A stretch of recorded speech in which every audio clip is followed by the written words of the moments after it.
Allahu Akbar, Allahu Akbar, Allahu Akbar, Allahu Akbar, Allahu Akbar, Allahu Akbar, Allahu Akbar, Allahu Akbar, Allahu Akbar, Allahu Akbar, walillahil hamd.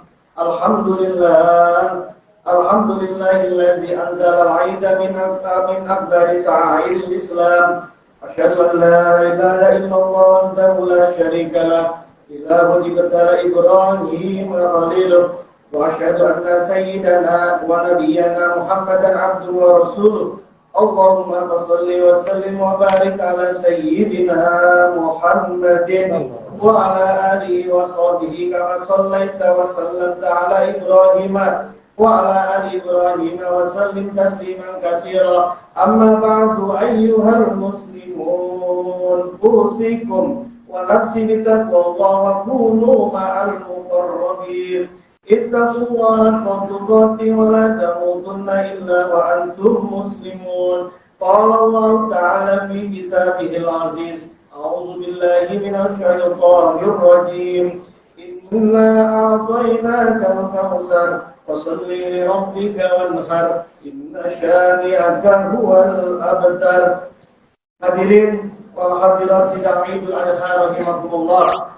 Mengawali dari khutbah ini, Khotib berwasiat untuk diri sendiri dan juga untuk kita semua yang ada di masjid mushola ini, melalui mimbar yang terhormat ini, mushola yang sangat mulia ini, dan di hari yang penuh dengan kebahagiaan ini.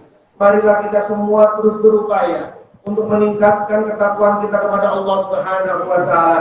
Allah betul-betul tidak pernah memandang seseorang dari jenis apapun ia, dari status sosial apa ia, dari suku dan ras mana ia. Allah hanya memandang dan menilai kita dari tingkat ketakwaan kita kepadanya. Bahkan daging dan darah dari hewan kurban yang sebentar lagi akan kita kurbankan, ini betul-betul tidak akan sampai kepada ridhonya Allah tanpa dilandasi dengan sikap ketakwaan kita kepadanya. Inilah yang Allah tegaskan dalam firman-Nya, la yanalullaha luhumuha wala dima'uha walakin yanaluhu taqwa minkum. Dagingnya, darahnya tidak akan sampai kepada Allah, akan tetapi takwalah yang menyampaikannya kepada Allah dari kalian. Ketika Habil dan Qabil, kedua putra Nabi Allah Adam alaihissalam, diperintahkan untuk berkurban, maka kurban Habillah yang diterima. Qabil tentu saja protes, namun Allah mempunyai alasan sendiri seraya berfirman, qala innama yataqabbalullahu minal muttaqin. Yang Allah terima hanyalah dari orang-orang yang bertakwa. Maka semoga Idul Adha yang penuh dengan kebarokahan ini mampu mengantarkan kita semua menjadi insan-insan yang bertakwa kepada Allah Subhanahu wa Ta'ala. Allahu Akbar, Allahu Akbar, Allahu Akbar, walillahil hamd. Hadirin dan hadirat sidang Idul Adha rahimakumullah. Saya ingin mengajak kita semua yang hadir di sini untuk bersama-sama mencicil ilmu pengetahuan dan hikmah dari sebuah peristiwa besar yang dilakukan dan diperjuangkan oleh seorang nabi yang agung bersama segenap keluarganya pada ratusan tahun yang lalu. Juga untuk bersama-sama mencicil ilmu pengetahuan dan hikmah dari seluruh rangkaian manasik haji yang pada saat ini sedang dikerjakan oleh lebih dari 3 juta umat Islam di seluruh belahan dunia.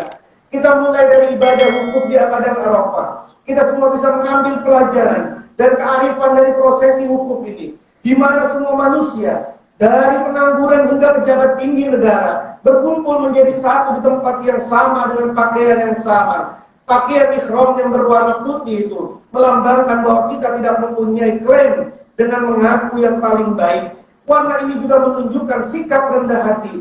Ajaran Islam tegas sekali menuntut agar manusia itu rendah hati. Karena itu dalam Al-Quran banyak sekali gugatan-gugatan terhadap manusia-manusia yang sombong.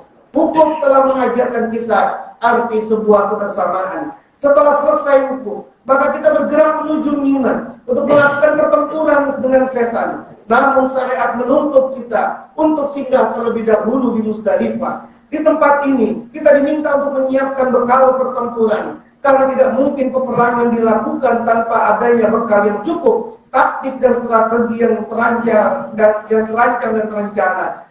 Kita tidak mungkin sukses berdagang kalau tidak terlebih dahulu menyiapkan strategi pemasaran, pemetaan konsumen, produk yang layak jual sesuai dengan kebutuhan pasar dan seterusnya.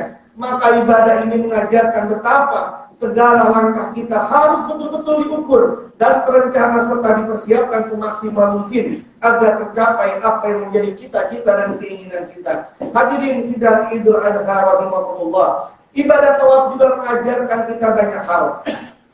Tawaf mengajarkan kita agar menjalankan hidup berdasarkan arah yang jelas.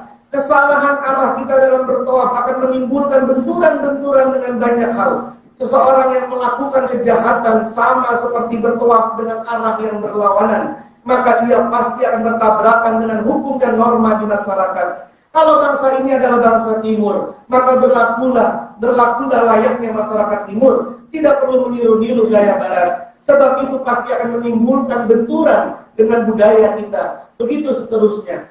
Ibadah sa'i juga mengajarkan kita semua untuk terus berupaya mencari kehidupan yang lebih layak. Sebagaimana Siti Hajar yang berjalan mondar-mandir dari Bukit Sofa menuju Marwah guna mencari air untuk bayinya. Ismail yang sedang kehausan. Air ternyata tidak ada di Sofa, air tidak ada di Marwah. Air justru menyembur tepat di sisi bayinya yang berada agak jauh darinya. Bekerjalah sekuat tenaga, selebihnya biar Allah yang menentukan di wilayah dan di bagian mana rezeki kita berada. Allahu Akbar, Allahu Akbar, Allahu Akbar, walillahil hamd. Hadirin wal hadirat sidang Idul Adha rahimakumullah. Kita juga dapat mengambil banyak pelajaran dari sebuah peristiwa yang sangat mencengangkan, yakni ketika Nabi Ibrahim bermimpi bahwa ia diperintahkan untuk menyembelih putranya Ismail, seorang anak yang sudah sangat lama dinanti-nantinya. Berkatalah Ibrahim kepada putranya, "Ya bunayya inni ara fil manami anni asbahuka fanzur maza tara." Lihatlah betapa demokratisnya Ibrahim sebagai ayah terhadap anaknya. Beliau bisa saja secara egois menjalankan perintah dalam mimpinya itu tanpa meminta tanggapan terlebih dahulu kepada anaknya. Orang tua mempunyai hak penuh terhadap anak-anaknya. Bahkan Rasulullah SAW pernah bersabda, "Anta wa maluka li abika." Kamu dan hartamu adalah milik ayahmu. Tapi hak-hak seperti ini tidak diambil oleh Ibrahim dan justru malah mengajaknya berdialog dengan mengatakan, "Fanzur maza tara." Apa menurut pandanganmu? Ini menjadi pelajaran besar buat kita dalam mendidik anak. Orang tua yang bijak adalah orang tua yang selalu melibatkan anaknya di dalam setiap pengambilan keputusan. Orang tua yang tidak melulu memanfaatkan hak-hak terhadap anak daripada memperhatikan hak-hak anaknya atas dirinya. Lalu apa yang Ismail katakan atas pertanyaan bapaknya ini?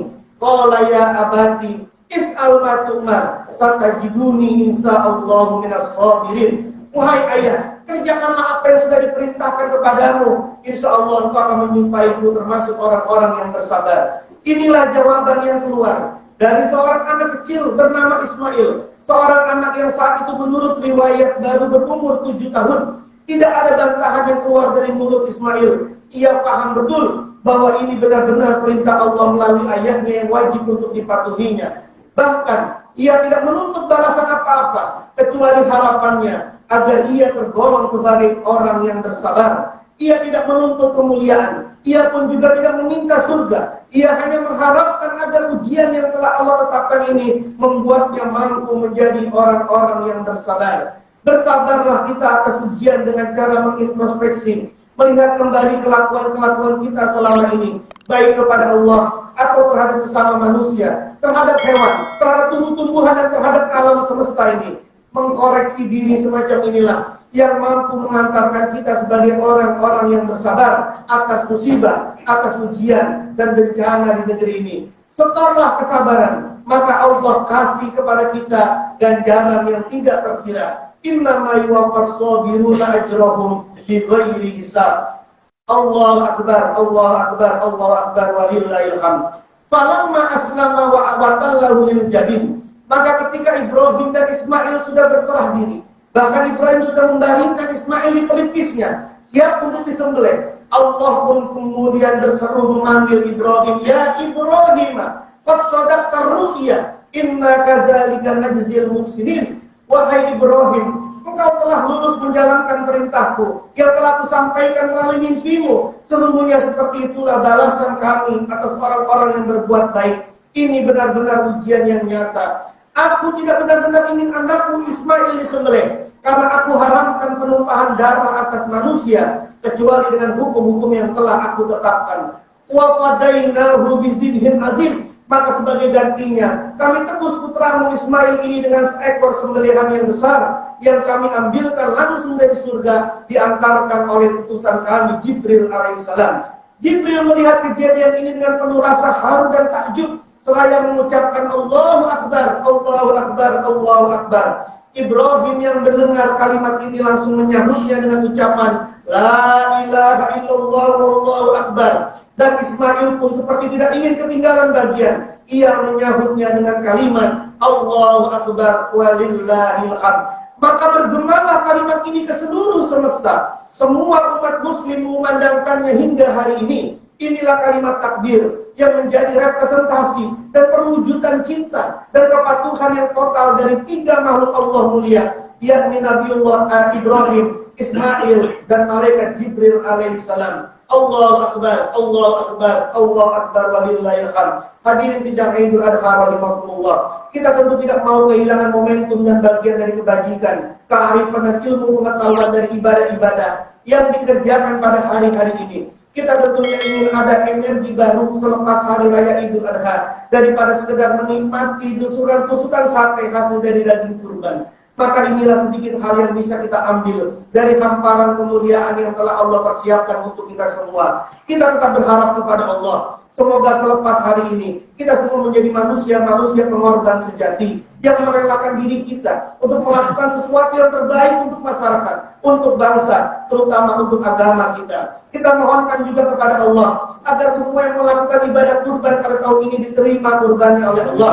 Kurbannya dijadikan sebagai sesuatu yang dapat mendekatkan dirinya kepada Allah. Pun juga kita berharap semoga seluruh jamaah haji kita saat ini diberikan kekuatan oleh Allah untuk menyelesaikan seluruh rangkaian manasik hajinya. Mereka semua mudah-mudahan pulang ke tanah air dalam keadaan sehat, selamat, dan tentunya membawa haji yang mabrur. Yang sepulang dari haji, mereka mempunyai menjadi orang yang semakin baik, memiliki komitmen sosial yang lebih kuat lagi. Kita semua yang pada tahun ini yang belum ditakdirkan oleh Allah untuk melaksanakan ibadah kurban ataupun haji, mudah-mudahan di tahun ke depan Allah perkenankan kita untuk bisa beribadah kurban ataupun menunaikan ibadah haji. Amin ya rabbal alamin. Barakallahu wa lakum fil Qur'ani was sunnah wa nafa'ani wa iyyakum bima fihi min ayati wal hikmah wa taqabbalallahu minna wa minkum tilawatahu innahu was-sami'ul alim. Wa aqulu qawli hadza fastaghfiruhu innahu huwal ghafurur rahim.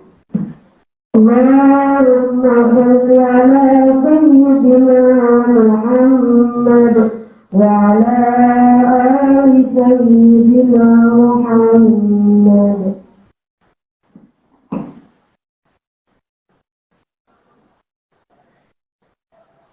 Allahu Akbar, Allahu Akbar, Allahu Akbar, Allahu Akbar, Allahu Akbar, Allahu Akbar walillahil hamd. Alhamdulillah, alhamdulillah ala ihsani wa syukru lahu ala taufiqi wa amtinani.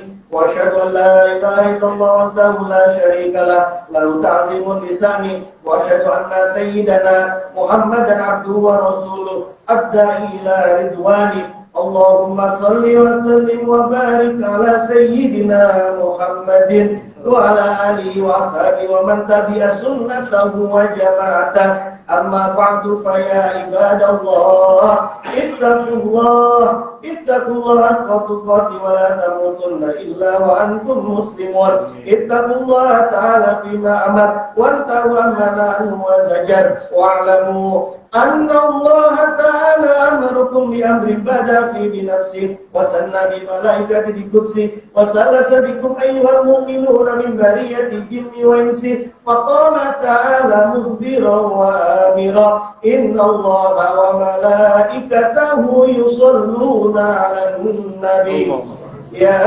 ayyuhallazina amanu صلوا عليه وسلموا تسليما وارض الله عن الخلفاء الراشدين أبي بكر وعمر وعثمان وعلي وعن بقية الصحابة والقرابة والتابعين والتابعين له بإحسان إلى يوم الدين برحمتك يا أرحم الراحمين. اللهم اغفر للمؤمنين والمؤمنات والمسلمين والمسلمات الأحياء منهم والأموات. اللهم أصلحنا وأصلح فساد قلوبنا وأصلح فساد أعمالنا وأصلح فساد ولاة أمورنا وأصلحنا بما أصلحت به عبادك الصالحين. اللهم اجعل حجهم حجا مبرورا وسعيهم سعيا مشكورا وذنبهم ذنبا مغفورا وتجارتهم تجارة لن تبور.